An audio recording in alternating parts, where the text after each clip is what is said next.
Les bioénergies sont l'avenir pour l'Afrique et pour l'humanité et un axe très important dans la lutte contre les changements climatiques.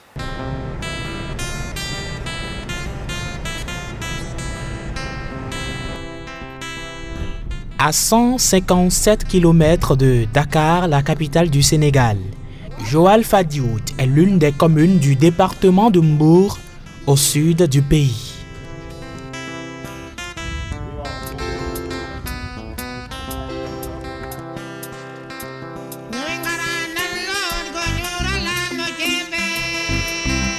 Ces femmes sont en pleine cueillette de paille, une activité propice en période de saison sèche dans des localités comme Palmarin.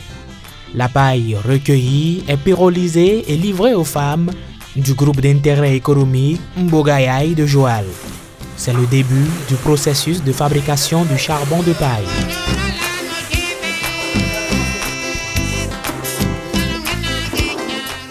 C'est le poussier obtenu après la pyrolyse. Le processus de transformation va se dérouler ici, un espace aménagé grâce à l'association sénégalaise Nebedaye.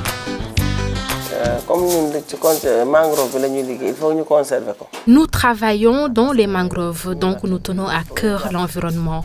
Nous sommes obligés de le préserver. C'est pourquoi nous nous sommes lancés dans la fabrication du charbon de paille pour mieux protéger nos forêts qui subissent des dégradations.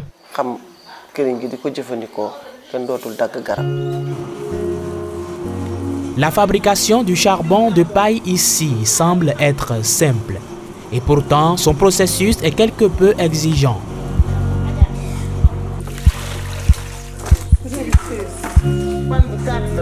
À partir de cet instant, le poussier sera mélangé à l'argile et à l'eau pour l'humidification. Détail des composants durs, 80% de paille et 20% d'argile. Ici, les maîtresses de l'art sont des femmes rompues à la tâche, mais surtout dotées d'esprit d'équipe et du sens du vivre ensemble. Nous avons déjà fait le mélange. C'est toute une chaîne, on le fait étape par étape. Chacun a son rôle à jouer dans le processus de fabrication. À présent, l'étape de la macération pour obtenir une sorte de pâte qui, à son tour, va passer à la machine.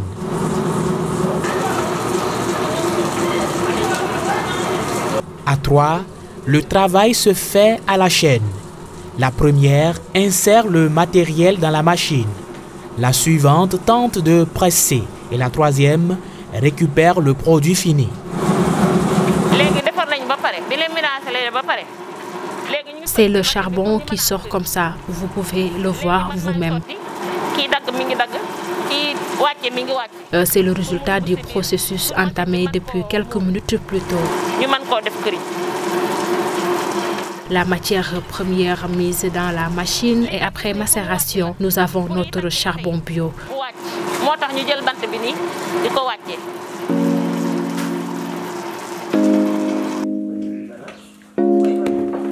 Et voilà le produit prêt à être commercialisé. Le premier charbon bio à base de paille sort au bout d'une heure de temps environ.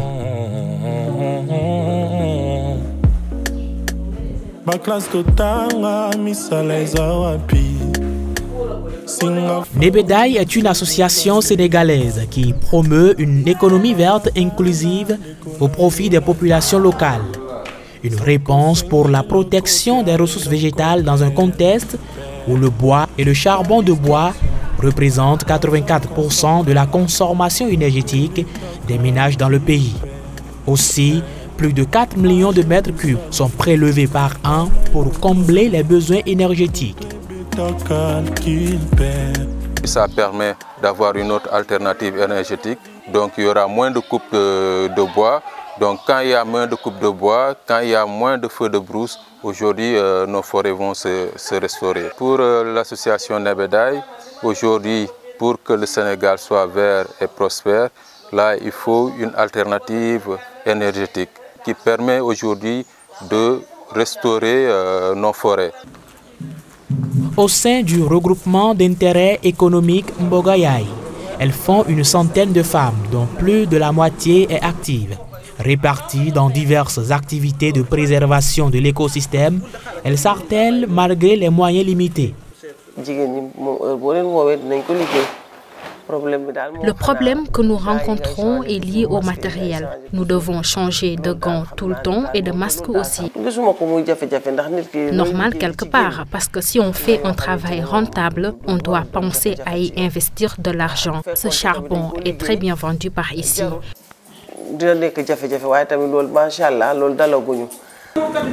Au quotidien, les femmes sont capables de produire près de 500 barres de biocharbon à base de paille destinées à la commercialisation. Au mois de septembre 2022, 2032 barres de charbon ont été produites selon les chiffres de Nebedai. Pour ce responsable local de l'association, grâce à la stratégie commerciale mise en place, l'importance de l'adoption de cette alternative énergétique prend corps. En témoigne d'ailleurs la forte demande des habitants. Ce charbon est accessible à la population locale parce qu'elle est vendue moins cher que le charbon de bois. Donc elle est vendue le kilo à 200 francs.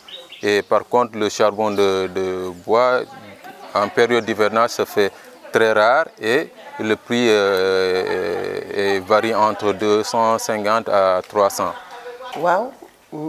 Oui, nous arrivons à faire des bénéfices. Vraiment, ça marche très bien. Vous savez, ce charbon de paille, les femmes le connaissent très bien.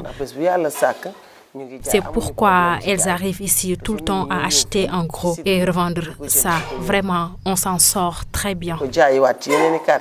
En termes de revenus, les femmes gagnent bien vraiment leur vie parce que le charbon est commercialisé facilement. Pratiquement la majorité des femmes de Joal Fadiouth connaissent bien ce produit. Les bioénergies sont entre autres une solution à l'atténuation et à l'adaptation aux effets du changement climatique selon les scientifiques.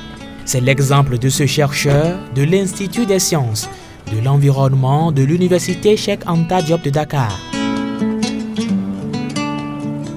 Les bioénergies permettraient d'atténuer les changements climatiques en quoi faisant? En limitant les émissions de CO2. La matière première, elle est accessible. Donc, ça permettra de garantir une production d'énergie sans rupture. Le troisième élément, c'est que grâce aux bioénergies, on va résorber ce gap de manque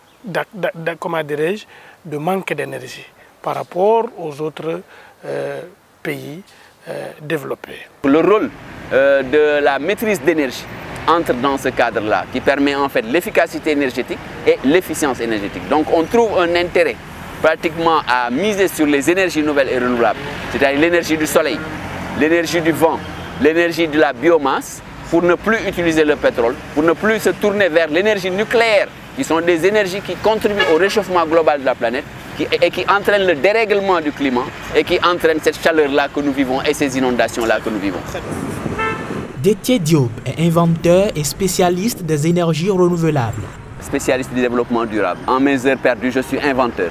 Donc je mets au point des dispositifs relativement stables, articulés autour de plusieurs composants dont on peut surveiller les évolutions, pour en temps opportun sélectionner l'essentiel des maillons des chaînes de valeur qui peuvent permettre vraiment de mieux maîtriser notre écologie. Ces travaux de recherche portent entre autres sur les méthodes de conservation et de stockage d'énergie. Oui, il s'y connaît.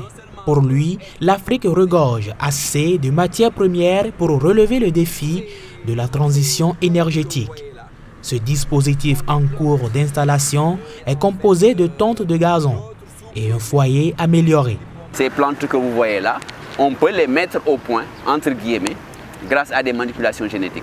Et ces inventions-là pourraient permettre, par exemple, de lutter contre la désertification grâce à la biotechnologie. Donc l'utilité de ces inventions-là, c'est permettre à l'homme de mieux maîtriser une nature de plus en plus hostile et redevable justement au changement climatique. L'autre défi en matière de bioénergie reste la production à grande échelle. Ceci pour permettre à chaque ménage de s'en procurer aisément. Ce rêve, si c'en est un, est réalisable selon ce spécialiste. Mais 3 conditions préalables seront indispensables. Il faut multiplier les innovations existantes et les promouvoir. Les rares innovations existantes dans nos pays doivent être promues, accompagnées, vulgarisées. Et le dernier élément, c'est qu'il faut mettre les ressources pour aller à l'échelle. Et pour cela, il faut une vraie politique gouvernementale sur le mix énergétique qui est aujourd'hui une des orientations de l'État du Sénégal, mais l'accentuer sur ce bioénergie. Si je puis me le permettre, c'est de penser global, c'est important. Penser les grandes négociations, les grandes rencontres internationales, mais surtout d'agir local. Agir local, c'est quoi? Composer avec les populations pour mettre à leur service de petits systèmes relativement stables, des systèmes des foyers améliorés qui leur permettent, là où on utilisait 3 kg de charbon, d'en utiliser qu'un seul kilo. Et avec les 3 kg, si on cuisinait pour 5 kg de produits, de pouvoir cuisiner 10 kg de produits pendant non plus 30 minutes, mais pendant 1 heure de temps. Et rendre ce système-là valable pour les habitats. Le Centre pour les énergies renouvelables et l'efficacité énergétique, CEREC, pilote le programme des bioénergies de la CEDEAO. Le but est de renforcer la production et l'utilisation durable de la bioénergie dans la région pour promouvoir la sécurité alimentaire, préserver la santé publique et l'environnement. La bioénergie fait partie justement des politiques régionales qui ont été lancées par le Centre en charge des énergies renouvelables et de l'efficacité énergétique de la CEDEAO, qui, à partir justement de l'initiative d'accès universel aux services énergétiques durables, avait lancé plusieurs politiques. La politique est politique, mais aussi des plans d'action. Politique en matière d'énergie renouvelable, politique en matière d'efficacité énergétique, mais aussi une politique basée sur la bioénergie. La biomasse traditionnelle occupe une place de choix dans le mix énergétique de la CEDEAO, soit 78,4% contre 14,5% d'énergie fossile et 7,1% d'électricité.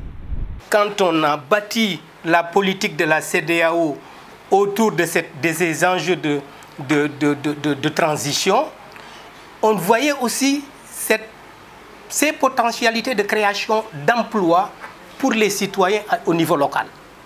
Donc, et c'est ça qui justifiait justement le lancement de la politique de la bioénergie au niveau de la CEDEAO. Mais ça, c'est une politique globale, régionale. Donc, et selon la subsidiarité, en termes de principe au niveau de la CEDEAO, il appartenait à chaque pays à partir de cette vision régionale, de voir comment décliner la vision régionale en vision nationale. Le plan Sénégal émergent PSE, référentiel de la politique économique et sociale sur le moyen et le long terme, préconise d'ailleurs une distribution géographique plus équitable des services énergétiques. Au Sénégal, on a un programme national biogaz qui est en train d'ambitionner quelques 27 000 biodigesteurs à installer en milieu rural avec une approche entrepreneuriale. Donc en organisant de petits opérateurs, en les agréant justement dans le processus d'installation de ces biodigesteurs. Donc c'est vraiment avec une approche commerciale. Le sous-secteur des énergies renouvelables représente un enjeu considérable pour l'atteinte de l'objectif d'amélioration de l'indépendance et de la sécurité énergétique au Sénégal. La création de l'Agence nationale pour les énergies renouvelables en 2013 en vue d'assurer un ravitaillement énergétique satisfaisant et concilier l'objectif de lutte contre le changement climatique vient à point nommé.